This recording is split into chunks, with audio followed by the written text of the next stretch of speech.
Hey guys, Awesome Fusion here. I'm making this video to give you some vital tips and golden rules to stick to when going for kills on bot lane. How I'm going to break this video down is by going over some rules that you should always follow no matter what your situation is, and then showing you some examples. This should be helpful and give you some basic knowledge so you can make your own judgments and come out on top. The first golden rule that I always stick to is to never be taking creep damage when you're fighting. You'd be surprised after looking in the death recap that minions can do a good 20% of your hit points throughout an entire engage. The second golden rule is to never be engaging or starting fights when you're behind. Check their items and compare them to your own. Also be careful if they have a stronger matchup. I won't tell you who beats who on bot lane in this video. Refer to my previous guides or other stuff people have done on that subject. Make sure you aren't being baited. People can suddenly act aggressive or put themselves in harm's way to try and bait you out for their jungler. Hit all of your spells and abilities. It may seem obvious, but sometimes you can lose a fight purely because you missed something and they didn't. Practice makes perfect. Know their summoner spells cooldowns. If you don't know the enemy summoners, you should hold off fighting until you know for sure if they're on cooldown or not. Exhausting their AD carry is also a very important thing to do. In this clip, Blitzcrank lands a great hook onto Graves and exhausts him instantly. Before Alistair can even react, he's pretty much instantly killed by Draven's burst.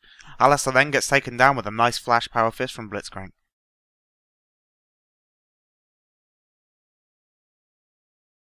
Needless to say, the main thing that went wrong was that Graves got pulled. They also both had no flash, so there was little chance of escape. Against a good Blitzcrank, you really need to be on your toes, as one small mistake can cost you the lane. This isn't the case against a more passive support, like Soraka or Janna. Here, Ashe gets some poke off and decides to engage.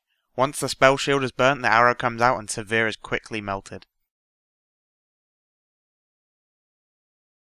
There are a few things I'd like to say about this clip.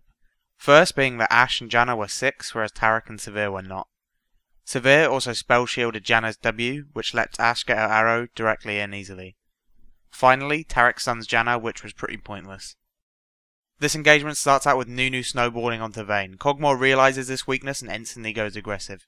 Taric gets a stun off, but it's promptly cleansed and Vayne is exhausted and takes a full Nunu ultimate.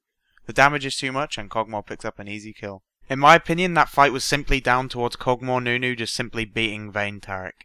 It's pretty difficult for Vayne to get into range of Kog'Maw with the Nunu slow and Kog's long range. Kog'Maw also has cleanse which negates Taric and Vayne's heavy CC. Thank you for watching and I hope you learned something about fights on bot lane. If you enjoyed the video, don't forget to like and subscribe. I've also done 3 other videos that can help you with playing AD carry. I've put some handy links there to help you out.